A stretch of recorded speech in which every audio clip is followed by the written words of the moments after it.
So let's look at some more examples involving inverse trig functions. So find the integral of x plus 2 over the square root of 4 minus x squared dx. So if I look here, I don't have a coefficient in front of x squared.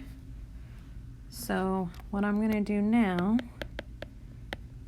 is I'm going to split this up as two fractions, x over the denominator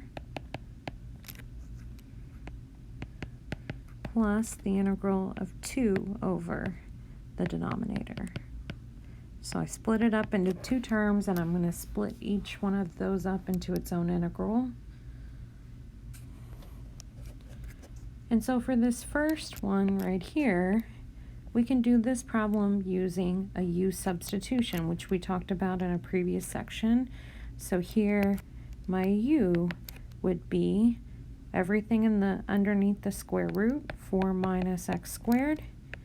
Du would be negative 2x dx. And if I solve for x, so if I solve for x dx in this one, divide by a negative 1/2. Okay, so for that first integral, I can get, it's the integral, I have a negative 1/2, which I'll write out in front. X dx becomes negative 1/2 du, and the denominator becomes 1 over the square root of u, which you can also think of as u to the 1/2.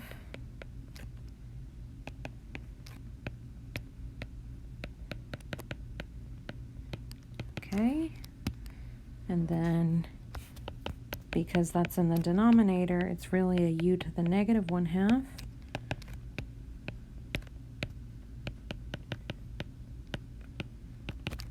And then do your reverse power rule here. 1/2 over 1/2. I'm not going to write a plus c yet because I'm not done computing these integrals.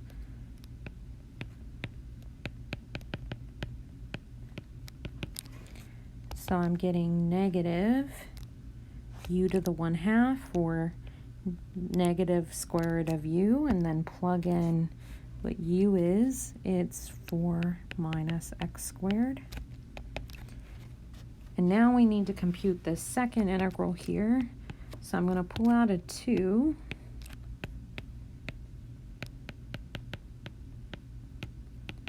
And now this matches up with the inverse sine or arc sine integral. Identify your a. So here a, if this is 4, then a will be 2. So we're getting this first one plus 2 times its arc sine x over a, x over 2. Now I can write plus c. And here's my integral.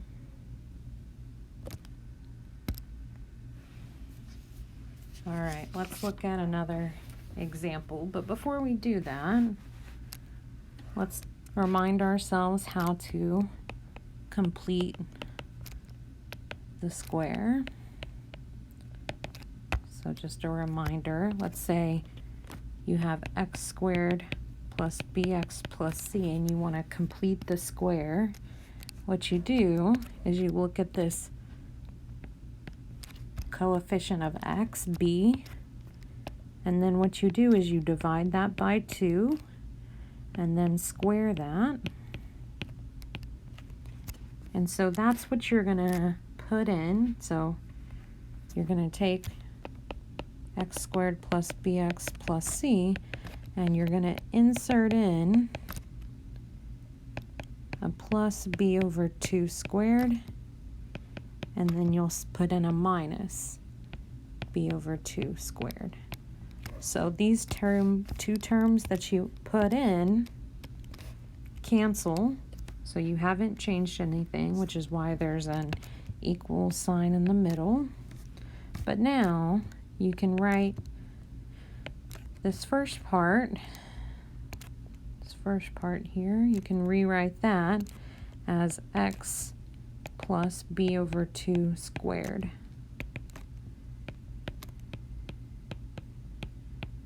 And so that's, in general, how you complete the square.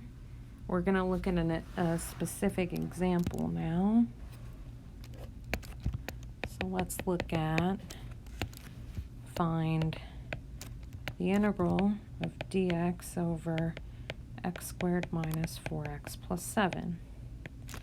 So this does not match up with one of those three integrals that we had in a previous video, so we're going to have to take this and make it look like those. So in particular, we're going to take the denominator and complete the square. So I have x squared minus 4x, and I'm going to leave a space here. You're going to take your coefficient of x, which is -4. So you're going to take -4, take half of that, you get -2, and then you're going to square it. So that's what you need to put in here. So I need to put in a +4, but to balance that out, I'm going to put in a -4. So now, this whole first part here will factor into x minus 2 squared, and then the last two terms are going to simplify to a +3. So, my integral, I can rewrite this now. It's the same thing as the integral 1 over x minus 2 squared plus 3. And now this is starting to look kind of like one of the two formulas we've been working with. I need to make a U substitution here. So I'm going to let U be, this thing is x minus 2.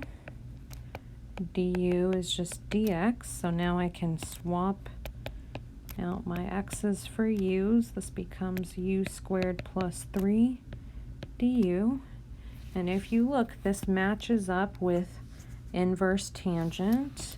Our a is the square root of this, so a is the square root of 3. So we're getting 1 over the square root of 3. Inverse tangent, arctangent of u over square root of 3 plus c.